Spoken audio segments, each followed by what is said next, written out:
You wanted the best. You've got the best podcast. The hottest podcast in the world. The Chris Voss Show, the preeminent podcast with guests so smart you may experience serious brain bleed. The CEOs, authors, thought leaders, visionaries, and motivators. Get ready. Strap yourself in. Keep your hands, arms, and legs inside the vehicle at all times, because you're about to go on a monster education roller coaster with your brain. Now, here's your host, Chris Voss.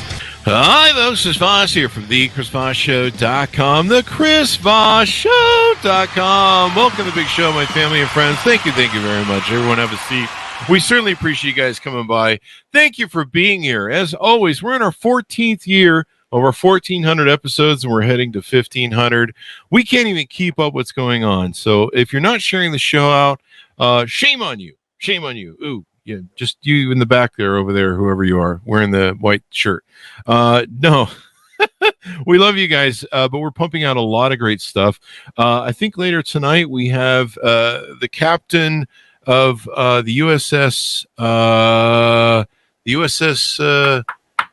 Teddy Roosevelt. I think Theodore Roosevelt that was on the show, and he wrote a book called Surf Something, and we talk about his being relieved of command at COVID. And when he walked off the ship, his crew stood and praised him and gave him a standing ovation and chanted his name when he left. And we have some interesting stuff that came out of that, because if you remember, that was a whole kerfuffle back then. Some other great stuff. We just had, I think on Monday, someone from the U.S. Department of Justice on. So you might have heard some rumblings about what they're up to. They're always up to something, that Department of Justice. But there seems to be no end of crime in the world. So if you haven't, basically what we're selling here, people, is if you haven't referred the show to your family or friends and relatives, I'm applying guilt upon you to go forth and recruit people to subscribe to the Chris Voss Show. Goodreads.com/Chris Voss, YouTube.com/Chris Voss, LinkedIn.com/Chris Voss, the big LinkedIn newsletter, and TikTok, where we're trying to be cool. And it's not working. Today we had an amazing gentleman on the show. He's come here to tell us about a book about his father, and it's called The Wisdom of Morrie: Living and Aging Creatively and Joyfully. Boy, do I need this book, because I'm 55 now. Came out April 18th, 2023 by Morrie Schwartz and his son, Rob Schwartz. He's on the show to talk to us about it today, and it's going to be very insightful. We'll get a little into Morrie and who he was here in a bit, and we'll hear it from Rob's mouth. But Rob is the son and editor of his father's book on aging, titled Wisdom of Morrie. He has many years of experience as a journalist, film and music producer, and entrepreneur. He's founded a number of companies both in Japan and the U.S. Don't worry, got a wow. I flubbed the whole Styx line there. And he held executive positions in others. He's produced numerous film and music projects with international teams. His areas of expertise include the entertainment industries in Asia, the U.S., and Europe.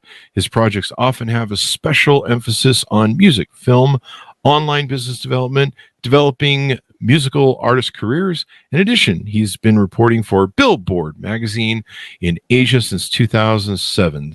He's also one of the producers of Onetopia, a benefit music festival slated for May 2024. Well, that's next year, huh?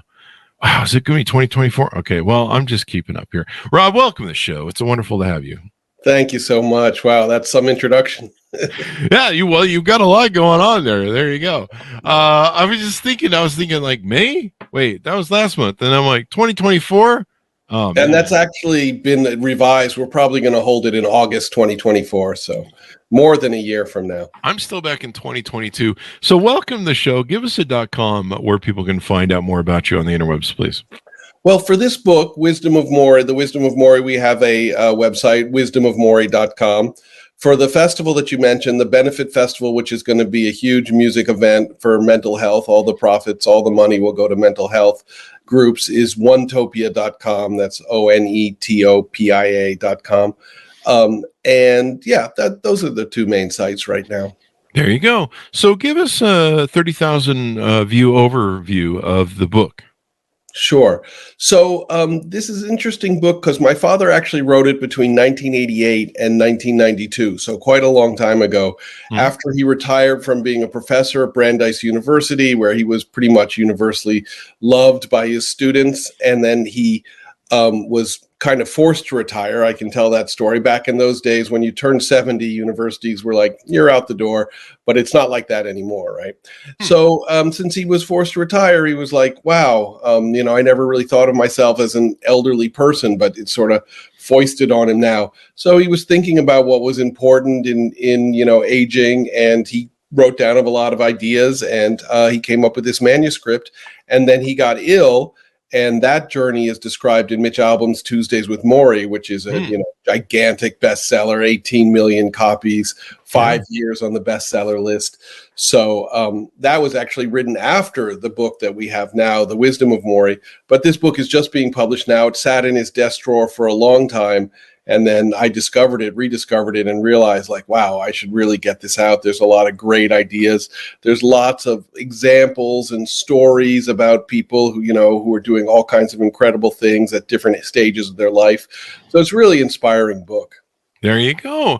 What and evidently this really struck a chord. Tuesdays with Morrie, conversations, and some of his, is the right word, idioms, or some of his aphorisms. There you go. Yeah. And so, why do you think that struck such a chord with so many people?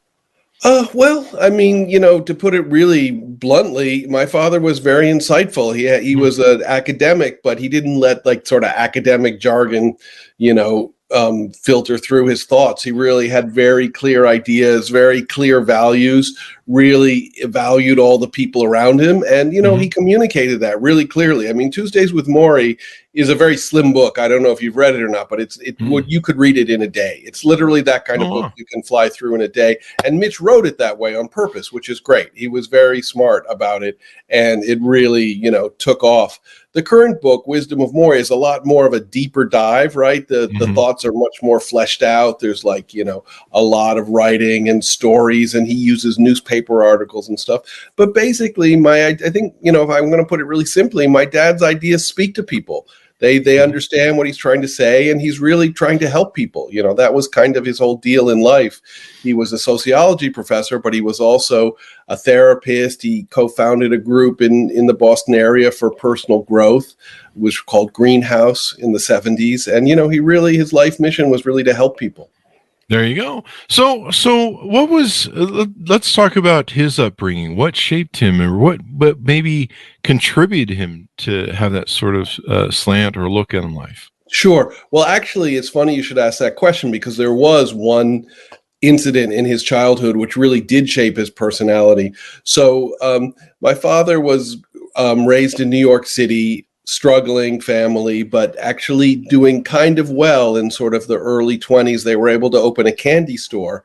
And my grandmother was an educated person from Austria, and she had a degree from the back in the old country. And even though English was her third or fourth language, she was teaching in the public school system, and she was doing all the books for the candy store, and she was instrumental in running it. And very sadly, she got tuberculosis. Oh, no. And she died when my father was 8 years old. Wow. So that losing his mother at such a young age really had this gigantic impact on him, and made him incredibly sensitive to the suffering of other people. And that was sort of the theme throughout his life, to identify, to empathize with everybody. As you well know, we all have our own struggles. You think somebody has a perfect life, but you have no idea what they're going through. We all have our own struggles, and that's the modern world.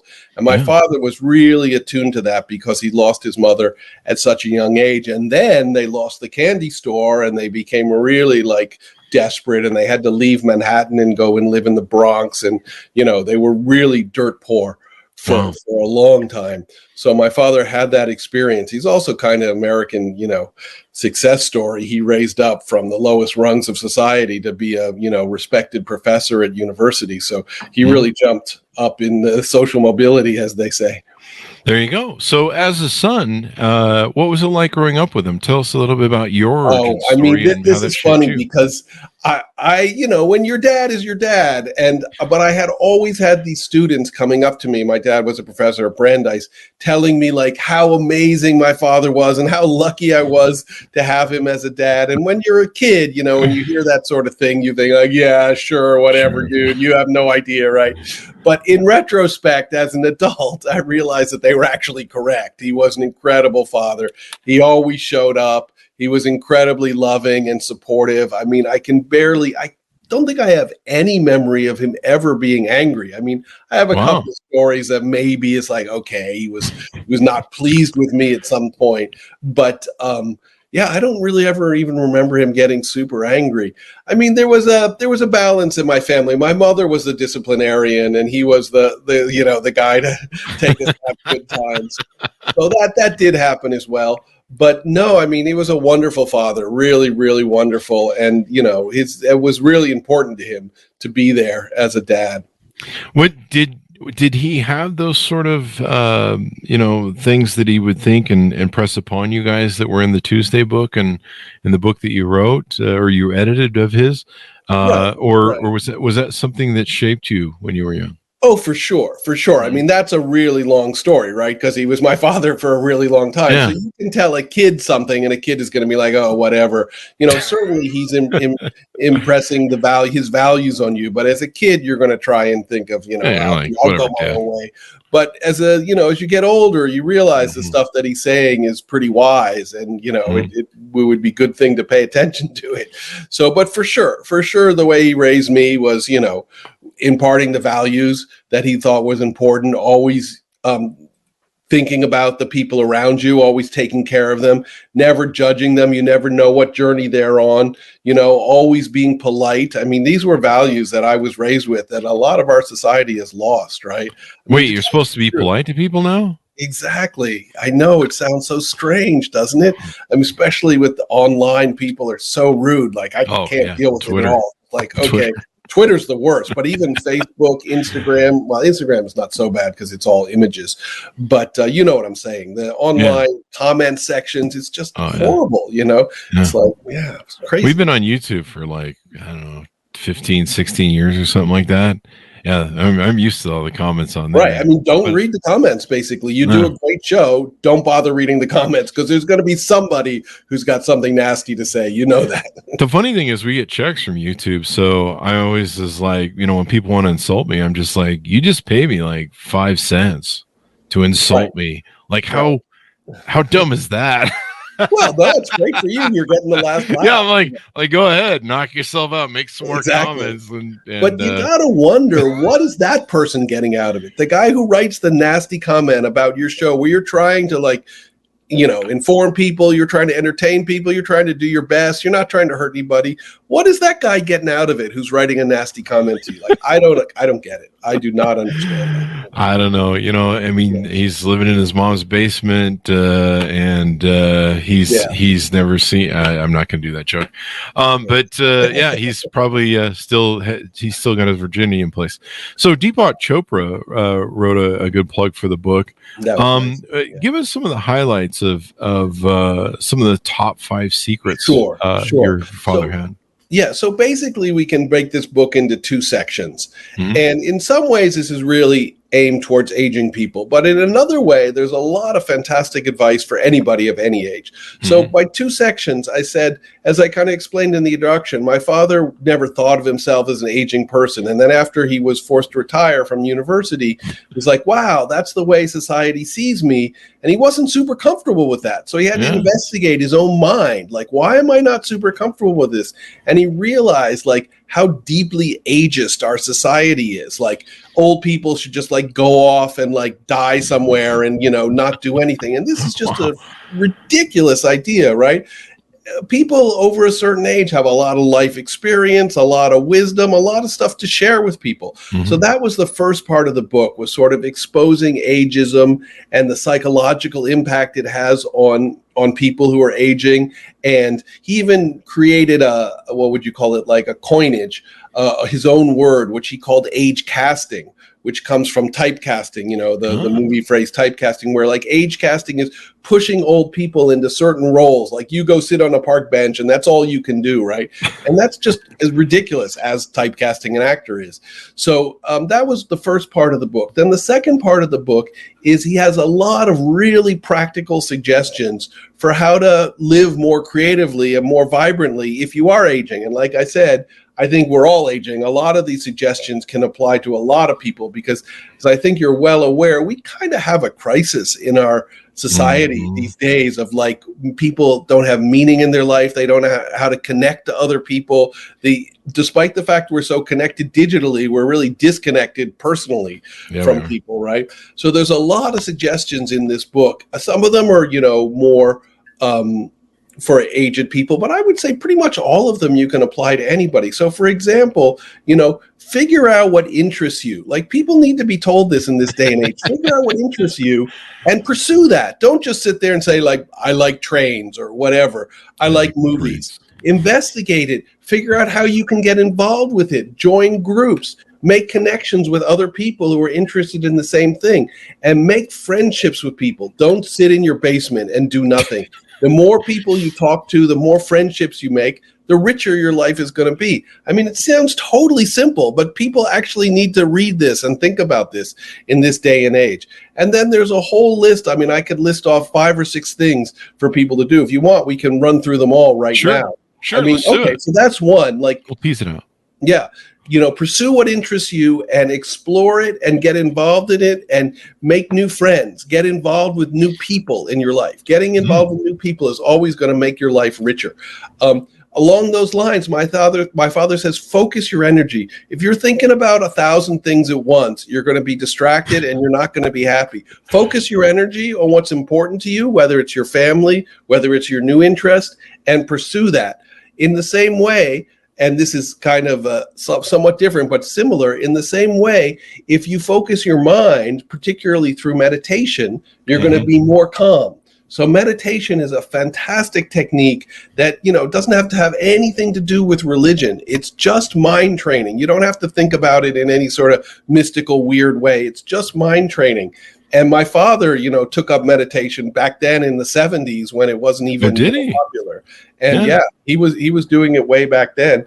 And, it just helps you focus your mind and stay calm. And obviously that can be used for anybody from any age. But I'll tell you, there are some incredible studies. There's this one study of seniors that said, what did it say? Seniors who meditate on average live 7.5 years longer than seniors who don't meditate. Isn't that incredible? Yeah. I mean, these studies. I better start meditating for sure. Yeah. These studies are out there. You can find them. Wow. Another way to keep calm and all that stuff that meditation gives you, like you said, stay away from stupid people. But that's a little hard to do nowadays. But see, that's really hard to do in our society. I mean, I know you're making a joke, but you could even expand it. Not only stupid people, but annoying people. There's people out there that are just annoying, right? And a lot of times we can't avoid them. I never meet them, but I think find out a way to stay calm. Yeah. Right? I never meet annoying people, but I'm told that if I'm the smartest one in the room, it's probably me. So maybe that's true. Wait. What? I envy you if you never meet annoying people. That's all. Well, that means it's me, right? Yeah. I don't know. I don't find you so annoying, but I'll give it there are a lot of people out there. So, so let me see.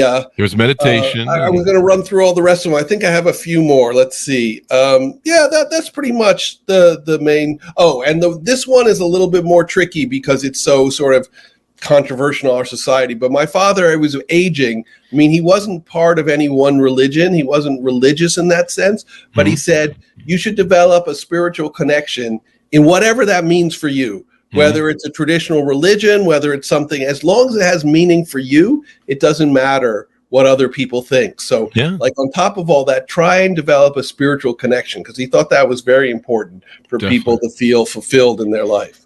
Definitely. I'm an atheist, so we just worship Satan and, and whatever. I don't know. I know you're making a joke. We don't worship Satan. We could talk about this for a long time because I studied philosophy, so we could have some banter. I mean, you're an atheist, but, I'll bet you feel some connection to everything else that's out there, whether we have a name for it or not. You know, the universe. Yeah. Yeah, exactly. The universe. Well, to me, that's Snickers bars, idea. Snickers bars, and pizza, and comedy, obviously. Oh yeah, well, that's bad comedy, but non-funny comedy that dies, pretty much. Yeah, and this is good stuff. You know what's interesting about these axioms that your father had is they're timeless in a way.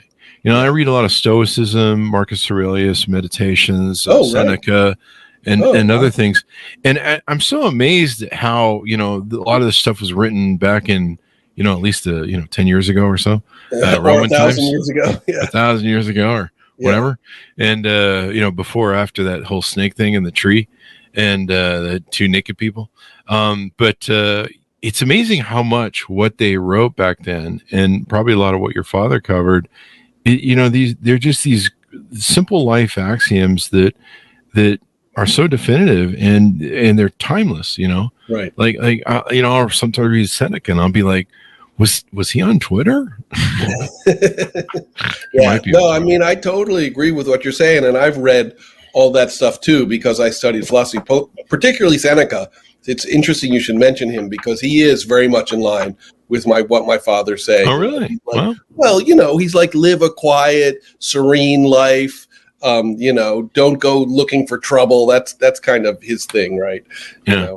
But there's a lot of philosophers that are very important. And but yeah, I agree with you. I think that it's timeless stuff. And I think that basically my father wrote this book and really to try and address what keeps people from being happy. Because I think there's a lot of things. You have to remember, my father was a social psychologist, so his field was like psychology and what are people's troubles, and he wrote really important academic work way back when. But this book was really written for everybody, so there's no academic jargon in it, nothing like that. It's very direct, and he uses a lot of stories from other people, newspaper articles and stuff, because he's trying to inspire people. He's trying to be like, you can have, all of this too. It's not just some guy off there. If you've turned 80 years old, there's absolutely no reason to think that your life is over. You can do whatever you want. You can start a new career. You can do whatever, Yeah. I'm trying to get my mom, she's 80 now. I'm trying to get her to go out and run marathons and stuff. She's got 2 new knees. So I think she can. She's like the bionic woman. Wow. Well, I mean, that's real challenging, but I'm sure she can do it if she puts her mind to it. I don't think she's going to do that, but she is she's pretty unstoppable. Like, I mean, she'll do like, just anything. I remember one time she called me and she goes, I'm climbing up the tree to prune it or something. And I was like, oh, what do you mean you're climbing up the tree? And she goes, I got a ladder up against a tree. And I knew that the tree she was talking about was like a thin tree. So it wasn't like a thick tree that could hold the ladder very well. Oh, Jesus. And even then, you're like, whoa! You've fallen a couple times. She's pulled a few suicide moves to see how far she can dive off steps and stuff. And fortunately, everything bad's really happened. But you just gotta keep an eye. She still thinks she's 20 running around. So right. Well, you raise a good point that you have to know your physical limits. Yeah, you have to know your physical. So I think marathons are out, but but it's important. I mean, all the things that she does. I see all the gardening she does and all the work she does in her backyard and stuff. And I live in Vegas, so everything's zero-scaped. So I don't know. You go out and you put a drop of water on each plant, once a week, and that's about it. You don't even mow lawns or anything. Right. And so I see all the work she puts into it, and I'm just like, you should just zero-scape, just mow that whole backyard down. But she, it keeps her active, and she loves it, and she likes working on it. Absolutely. That's fantastic. Yeah. That's one of the, I think there's a thing about old people too, isn't there, that I heard years ago, that if you don't find something to do with yourself shortly after retirement, you tend to die off. That's exactly right. Exactly right. It's kind of like thinking. You know, the brain is a muscle. It's like use it or lose it. It's like a foreign language. Use it or lose it. So your life is like that too. If you don't use it, if you don't do anything, it disappears. You die. So it's almost imperative that you develop new interests, that you put yourself out there. And I'll tell you one other thing that my father was really interested in. And again, this is whatever it means to you. You don't have to like think about it one way or the other way, but he's like, get involved with your community. See what you can do to help your community, even if it's being, you know, a crossing guard for kids on the street or working in the community center or whatever it is. Get involved with your community and whatever moves you to help your community, because it's just a great feeling to help your community, and people are going to be appreciative of what you're doing. And him being a psychologist? Well, he was a psychologist and a professor of social psychology. Yeah. I mean, that probably gave him a lot of insight to issues people were having and challenges they were having and all that stuff. Absolutely. It did. Yeah. And I mean, we won't talk too much about the academic stuff because it's not really relevant here, but he wrote this really important academic work in the 50s, which actually kind of defines his life work. So I'll tell you about it very briefly. He wrote this book called The Mental Hospital, which was this study of a mental hospital, and it became this watershed work which psychiatrists and therapists used for decades in training. And what he discovered was that the human relationships in any institution, or basically in anybody's life, are so important. Not only like my relationship with you, like the patient's relationship with the doctor, obviously that's going to be important, but he found like if two nurses were fighting, that would have like a big effect on the patient, even though they weren't fighting with the patient. So like what you surround yourself with, the relationships around you are going to have a big effect on you, whether or not they're directly your relationships or not. So basically the wider message there is choose your situations and the people around you carefully.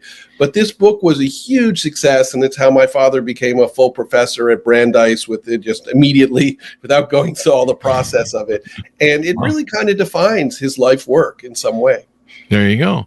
And how did you find this manuscript? Because, I mean, it never come out yet before. Was there a discovery process? Is this something where you find it in a box in the upstairs attic?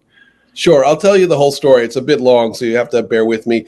The reason why I like to tell this story is because I was going back and forth between Asia and Boston, where my parents live. I had been traveling. And then one summer in 1989, I was in Boston for like 3 months, and I talked with my father. It was while he was writing this book. So I got all of his ideas. I knew what he wanted to say, and we had talked all about the stuff. And then I moved to Japan, and I stayed there. And of course, I went back and forth while my father was ill, but I was living in Japan. I developed the journalism career and the entrepreneurial career that you alluded to in the beginning. And after my father passed away in 95, my mom kept the house, kept my father's study exactly as it had been. And I used to go back and forth, sit at his desk, write my magazine and newspaper articles. And one day in the early 2000s, I can't remember exactly when it was, 2002, 2003, I just pulled open a desk drawer, and there it was, like bound, like with a big cover on it. And as soon as I opened it up and started looking at it, I knew exactly what it was because I had talked to him about it. If I had never talked to him about it, I would have been like, what the hell is this? But I knew what it was. I knew that he had written it. I knew the ideas that he was trying to get across. And after Tuesdays with Morrie, which was such a huge success, I knew we had an opportunity to publish this. So of course there was a lot of editing and a lot of stuff I had to do. And my mother was heavily involved. I added a couple of essays into the book, and one of them discusses my mother's role in getting the book published and my father's work in general. Yeah. There you go. Team effort, family effort. Absolutely. Well, hopefully it's as successful as the Tuesdays book was. And from your lips to God's ears, as they say. There you go. And it'll inspire a lot of people. I mean, that's the real priceless value of this work and all that good stuff. Anything more you want to tease out of the book before we go? Let me think. I mean, like I said, I think there's a lot there. And, I think it's not such a thin book. So I think in some ways it might intimidate people. But I want to tell people it's really easy to read. And my father uses lots of stories from the real life people and newspaper articles and stuff. And it actually is a real joy to read. So I think that, yeah, it can really help people. I'm really excited that we've gotten it out there. And now thank you for helping me publicize it, There you go. And thank you for coming on the show and telling us about it. I'm probably going to need it because I'm 55, all right? And, I just wake up every day and it's spin the wheel and choose your pain, basically. It's not too bad. But you seem pretty hooked into what you're doing. You have a passion. So that's what's important. It's mostly the coffee. Pretty much, it's all an act. It's all it's devil's you mountain can't coffee. stand doing a podcast. I love my podcast. That's the only thing I love. Out of all the companies, I started building companies when I was 18. Out of all the and people would come up to me in my companies, they'd be like, it's so great you do something you love, and I go, I don't love this. I like being the CEO. I like being the guy. I like being the innovator. I like being an investor where I own these companies and I make them work, and I kind of like the juice of that. I mean, you could pay me, you could just give me a CEO or something. I'd probably do it for free. But my podcast is the first and only thing I've ever found that I really love to do. There you go. And it's they say a lot of entrepreneurs I talk to, they find what they love to do. And they're like, I would do this for free. And this is the one thing I would do for free. I love it. And I love the guests like yourself that come on and the things I learn. I got a front row seat to ask questions that, I see guests that are on TV and stuff and news, print, and great journalism. You'll allow me to say a couple of other things because you gave me that wonderful introduction as an entrepreneur. So let me talk about just briefly a couple of projects. So one thing we haven't mentioned is I have a online VR concert creation platform where we're setting up a platform where bands can perform in the virtual world, and we have some amazing technology. It's called Mosh Pit, MOSHPIT. The website is moshpit.live. We're going to launch it very soon. And one of our sort of goals, unlike other guys who are doing virtual concerts with, massive stars, we're going to try and put the tools to do this in the hands of everybody. So smaller bands from all around the country and all around the world can use our product and get their concert out there, get their music out there with amazing visuals, and we have incredible sound. The guy who founded the company is actually a Grammy award-winning sound engineer in Los Angeles. So he's really concerned with amazing sound. So that's Mosh Pit, moshpit.live. And as you also mentioned, I'm working on this benefit concert, this benefit festival, Onetopia. Going to benefit mental health. We're going to try and educate people about mental health. We feel there's a mental health crisis in this country. And so you can go to onetopia.com. It's going to be held in the summer of 2024. And hopefully, you'll hear a lot about that. Lots of big stars will appear and help us get the message out. There you go. I'd laugh because we need more help for mental health. I think all of us pretty much need a good psychiatrist. Well, we'll reach out to you again, man, when when Onetopia is going to come out. There you go. Yeah, we after COVID in the last 2 or 3 years, we all need So we all need psychotherapy, pretty much. Some of us more than others. I won't name names. So there you go. And I'm probably on that list too as well. But this looks really cool. This moshpit.live. My one friend, Robert Scoble, is a big leader in all things VR and AR. And what do you think of that new Apple thing that came out? I think it's more AR than anything. Right. I haven't seen the Apple headset yet. It came out a couple of days ago. I mean, certainly the thing that's been holding VR back, sort of everybody knows this, is the price, right? Yeah. You've got to buy a headset that costs $3,000 or $4,000. Then it's not going to proliferate that quickly. And I think the Apple headset is pretty expensive. So I'm sure it looks great, but I think we need a product that's a little cheaper than that to get it in people's hands. I mean, moshpit.live, it's also going to be in 2D. You can just watch it on YouTube or whatever, but that's not the way. We want people to watch it in VR and really experience it. So you need the headset for that, obviously. There you go. Yeah, I mean, anything looks good at $3,500. I mean, let's hope. Anyway, it's crazy, but if anybody has the ability to really make something mainstream, it's Apple. I mean, they say podcasts. I remember we were doing podcasts for a long time, and and it seemed to fade off. And I'm like, well, maybe this is dying. And there was lots of other stuff. YouTube was really rising, and I'm like, well, maybe just video's more thing. And then Apple came out and like, we're gonna do podcasts and cover them more and make an app for it and shit. And I was like, yeah, that's great, man. And all of a sudden we started getting these emails of stuff blowing up, and we really hadn't produced anything for about 2 years. And all of a sudden I started getting these emails like, why are people downloading the podcast? Like, it's all like old content. It was interesting and kind of funny, I suppose. But I was like, what? Yeah. And then it just got out of control. And I was just like, well, we better go do something over there, because somebody's listened to something. Yeah. And they just brought it back to the forefront. Now it's, it's huge. Oh, yeah. But this isn't an Apple a commercial, but we do know that, I mean, basically all of the major innovations that are really defining our life now were pushed forward by Apple. Of course, there's a ton of other companies that are equally as important now, but Steve Jobs created the smartphone, really. Yeah. And Steve Jobs created iTunes, which is the first, online music library. Before that, it was all pirated and only certain people were participating in it. Steve Jobs did all of these things. Apple did all these things. Yeah. Today, the company is quite different, but the effect that it's had on our life in the last 20 years is really immeasurable. And podcasts. I mean, that was an Apple thing too, Yeah, they brought it all back, man. It was slowing down, and it was people, and it really seemed like YouTube was taking over, and then as soon as they launched that app and stuff, like it just came out of nowhere. We're just like, what the fuck is going on? Absolutely. And for a long time, I was just like, is somebody on drugs? Like, why are hundreds of people downloading this like 2 to 3 4-year-old episodes? I was like, what's going on? And then finally I just had to go, hey man, let's do it. Anyway, thank you very much for coming on the show, Rob. We really appreciate it, man. It's been a lot of fun. I appreciate it. I'm going to say once more, The Wisdom of Morrie, Living and Aging Creatively and Joyfully. I really think it can help a lot of people. And, I encourage people to check it out. I also had a lot to do with the design of the book.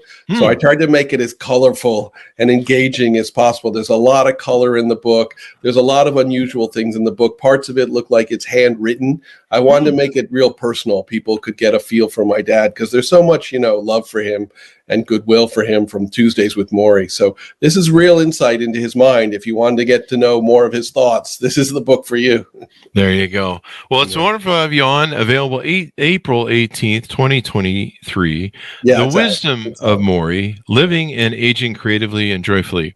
I always have to put the dates on stuff, because people on YouTube 10 years from now, 5 years from now, will be like, that's an old book, dummy. It's not new. And I'm like, did you look at the date? Yeah. We used to put the prices on our reviews and on books and stuff, and it's available for $19.95. And then some guy like 2 years from now will be like, it's on $199, and I have this on, you moron. Right. And you're like, that video's 10 years old, dude. Yeah, you'll love this. Tuesdays with Morrie sold so many copies that you can buy it on like Amazon used for like a dime. Now, I'm not exaggerating. Sounds like my book. Well, thank you very much for coming on, Rob. We certainly appreciate it. Thanks to my audience for tuning in. Go to goodreads.com/Chris Voss, linkedin.com/Chris Voss, youtube.com/Chris Voss, and further show to your family, friends, and relatives. Make them feel guilty and shame them if they don't subscribe to the show. I'm just kidding. Don't do that, people. It's not nice. And go to TikTok. Help us out over there, because we're trying to be cool, and we're clearly not. Thanks for tuning in. Be good to each other. Stay safe, and we'll see you guys next time.